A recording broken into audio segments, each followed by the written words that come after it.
अच्छा स्वामी जी, शरीर में सबसे कमजोर जो है वो स्पाइन की हड्डियां होती हैं। तो गर्दन से लेकर कमर तक की जो हड्डियों का पूरा एक लंबा चौड़ा जाल है, इसको हेल्दी रखने के लिए, इसको ऑस्टियोपोरोसिस के असर से बचाने के लिए एक पूरा सेशन करवा दिए ताकि रीढ़ जो है वो लोगों की मजबूत बनी रहे।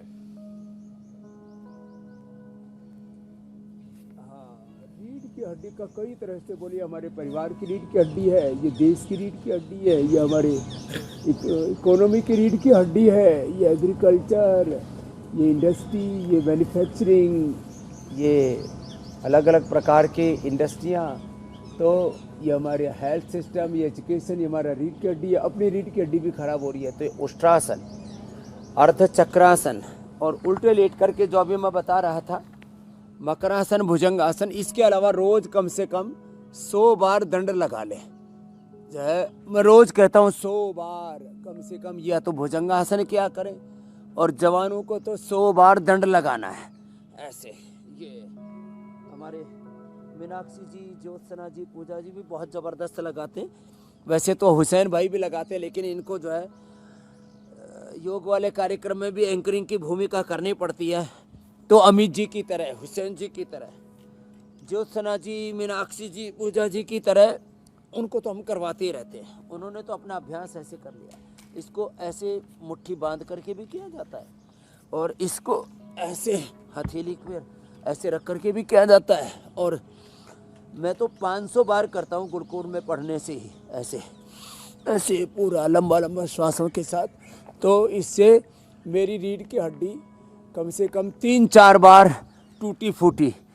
एक बार हम जांडी के पेड़ पर, बबूल पर, बड़ पीपल पर चढ़ने वाले, नीम पर चढ़ने वाले, मोटी मोटी टहनियों पर, लीची की पतली सी टहनी पर चढ़े पड़ गए थे आज से करीब 30 साल पहले, तब भी नहीं टूटी, इतनी मजबूत बन गई है देखो कर करके। फिर एक बार एक पहलवान को उठा के पटक दिया था। अब वो कार्यक्रम तो अभी भी करता हूँ, लेकिन अब थोड़ा सा होशियारी से करता हूँ, और अड़ी पड़े से उठा करके उछाल के फेंक दिया, तो उससे रीढ़ की हड्डी में चोट लग गई थी, स्लिप डिस्क हो गया था। लेकिन फिर वो भी ठीक कर लिया, अश्वशिला खा करके, लाक्षादी गूगल खा के, दूध में हल्दी शिलाजीत ले करके। और ये भुजंगासन तो बड़ा ज़बरदस्त है, अब भगवत कृपा से कोई प्रॉब्लम नहीं है। तो एक तो ये भुजंगासन, इसको 5 मिनट में आराम से 100 बार हो जाता है। जवानों का तो 2 ही मिनट में 100 बार हो जाता है।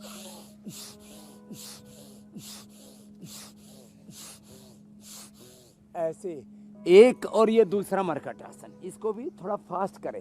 एक तो धीरे धीरे कराते हैं, फिर एक थोड़ा फास्ट करें। जब धीरे धीरे हो जाएगा उसके बाद में फास्ट भी कर ले।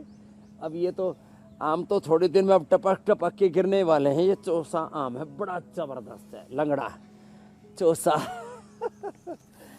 ऐसे लंगड़ा का स्वामी जी मैंगो शेक बहुत बढ़िया बनता है। दशहरी खाने को यहाँ नोएडा में नहीं मिल पा रहा है।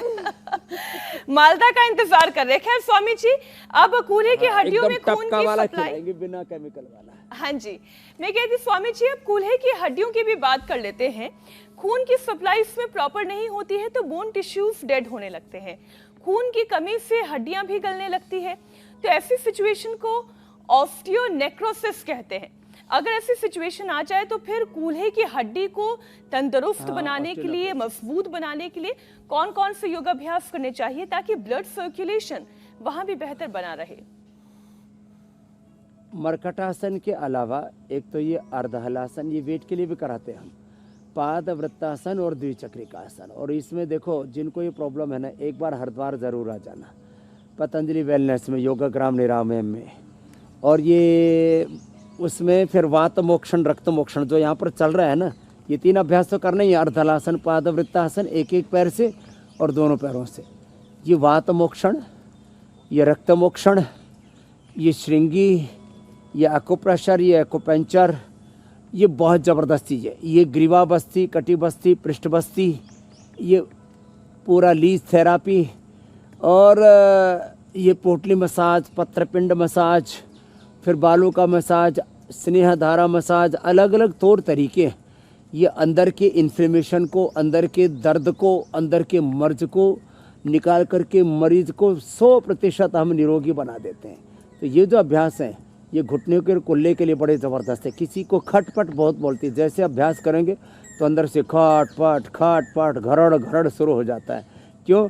अंदर से हड्डियां और मांसपेशियां कमज़ोर हो गई। तो 3 अभ्यास तो ये बैठ कर के, और एक अभ्यास ये ऐसे, 3 अभ्यास तो लेट करके, फिर ये ऐसे बैठ करके, ऐसे, ये ऐसे ऐसे।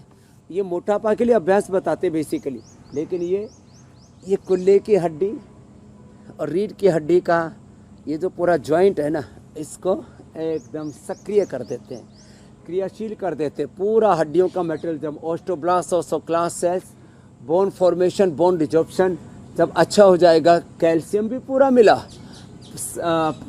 पूरे शरीर में लंबे लंबे श्वास भरे, उससे ऑक्सीजन भी पूरा मिला, तो बोन डेथ से बचा लेंगे पूरे शरीर को। रीढ़ की हड्डी से लेकर के पूरे शरीर को ही बोन डेथ से हम बचा लेते हैं। आजकल ये बहुत ज़्यादा अंदर से हड्डियां लोगों की गल सड़ गई है, इसलिए एक तो ये गला सड़ा आहार बंद करें, अपने आप को सड़ने से बचाएं। बादी की चीज़ें, खट्टी चीज़ें बहुत ज़्यादा खाते हैं, उससे अपने आप को बचाएं। एलोवेरा और गिलोय सुबह उठते ही पिए। और जो आज उपाय बता रहे हैं, पेडानिल गोल्ड ऑर्थोग्रिड तो कॉमन है, लेकिन लाक्षादि गूगल ये बड़ा ही ज़बरदस्त है। और डाइट रिस्ट्रिक्शन से, अर्थराइटिस में, डायबिटीज़ आदि में जब अंदर से हड्डियाँ कमज़ोर हैं, तो न्यूट्रिला ऑर्थो केयर एक ये पाउच में ही बना दिया है। इसका एक पाउच यही खा लिया करेंगे तो जो है कभी भी ये बोन डेथ के शिकार नहीं होंगे, हड्डियाँ आपकी कमज़ोर नहीं होंगी। मेरे स्वामी जी, सवालों को शामिल करने का वक्त बिल्कुल आ चुका है, लेकिन उससे पहले जरा ये भी बता दीजिए कि प्राणायाम जो है वो कैसे हड्डियों को एक नई जिंदगी दे सकता है। तो प्राणायाम का एक सेशन, फिर हम फौरन सवालों पे चलेंगे। तो देखो, प्राणायाम सीधे बैठ के, अब घुटने कमर में ज़्यादा दर्द है तो नीचे भी बैठने में दिक्कत होती है, तो कुर्सी पर बैठ के भी कर सकते हैं, लेटे लेटे भी कर सकते हैं। यदि पूरे शरीर में प्राण का अभिसंचरण ठीक से नहीं होगा, तो रक्त का संचरण ठीक से नहीं होगा, और ब्लड सर्कुलेशन पूरी बॉडी में ठीक नहीं होगा, तो बोन हेल्थ भी ठीक नहीं रह सकती।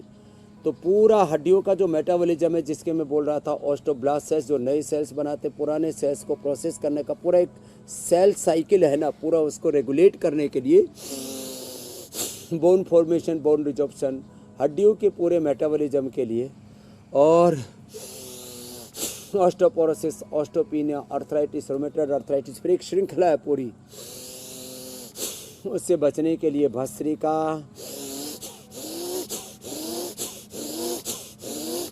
ये 5 मिनट, कपालभाति 5 से 15 मिनट, अनुलोम विलोम ये भी 5 से 15 मिनट। और ये जो बाह्य प्राणायाम में कह रहा था ना, आंतें और किडनी जब तक ठीक नहीं होंगी तब तक बोन हेल्थ आपकी अच्छी नहीं हो सकती। उसके लिए कपालभाति के साथ ये बाह्य प्राणायाम भी जरूरी है।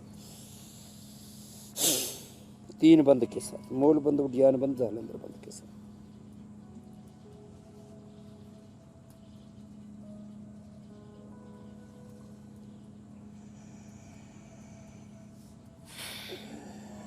इसको जरूर करें। और योगासन के साथ भी प्राणायाम और ध्यान किया जा सकता है, और पूरे शरीर का, इंद्रियों का, चित्त का, जीवन का ही रूपांतरण हो जाता है। Complete expression, complete balance, complete rejuvenation, complete divine transformation. एक गर्भ माँ की कोख से और दूसरा गर्भ योग से मिल जाता है। मैं कहता हूँ ये दूसरा जन्म मिलता है, दूसरा जन्म, दिव्य दृष्टि योग से मिलती है मेरे भाई हुसैन जी। इंडिया टीवी हर वक्त हर जगह डाउनलोड करने के लिए सर्च करें India TV news Google play store या ऐप स्टोर पर।